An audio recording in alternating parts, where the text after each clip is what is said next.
हमारा प्रश्न ये है मुझे कि रिक्त जो है किस तरह से एग्जिस्टेंस में बदल जाता है, कौन सी चीज उसे प्रेरणा देती है किसी निर्माण के लिए। जब वो रिक्त है तो क्या चीज ऐसी है जो प्रेरणा देती है पुनर्निर्माण के लिए।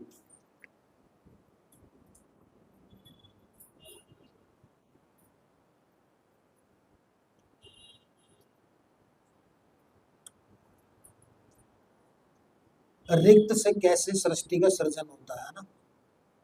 अगर जब सब कुछ रिक्त ही है तो उससे सृष्टि का सृजन कैसे हो सकता है।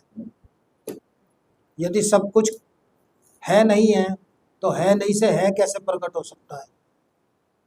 यदि कहीं पर अभाव है, अभाव का मतलब कोई भाव है ही नहीं, तो फिर भाव कहाँ से आ सकता है। और शास्त्र तो कहते हैं भावो है विद्यतो देवो, भाव में भगवान है।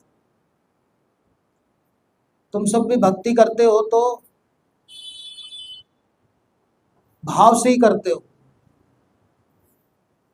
और जब ये भी कहा गया है कि रिक्त ही है सब कुछ, शून्य ही है सब कुछ, ब्लैक होल ही है सब कुछ, सदाशिव यानी कि निर्गुण ब्रह्म ही है सब कुछ, और भाव नहीं है, विचार नहीं है, कोई मूर्त नहीं है, कोई सृष्टि नहीं है, तो भक्ति किस चीज की। सबसे पहले तो यही बताया, सबसे पहले तो इसी चीज का वर्णन करो कि भक्ति के लिए क्या चाहिए होता है। कोई तू हम कैसे प्रेम कर सकेंगे, कैसे भाव डाल सकेंगे उसमें। और पिछले सत्संग में यह था कि सुनने के ही बारे में बात करी गई थी, और जिन लोगों ने भी सुनने की प्राप्ति करी, जिन लोगों ने भी निर्गुण ब्रह्म को पाया, तो उसको संबोधि कहा गया, उसको निर्वाण कहा गया, उसको मोक्ष कहा गया, उसको निरंकार कहा गया, जहां कुछ है ही नहीं।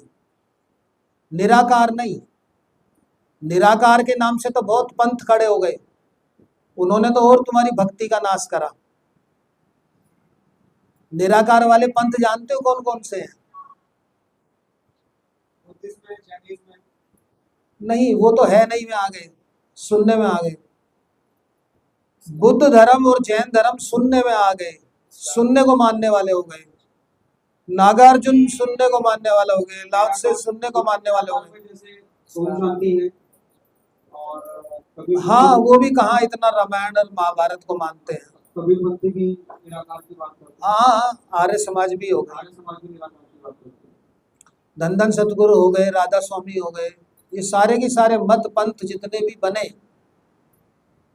वो निराकार के नाम से बने। जबकि पंडित विश्वनाथ शर्मा अपना नाम लेकर के बोलता है कि निराकार नाम की कोई चीज नहीं होती, निरंकार होता है, शून्य होता है, अकाल होता है, ब्लैक होल होता है।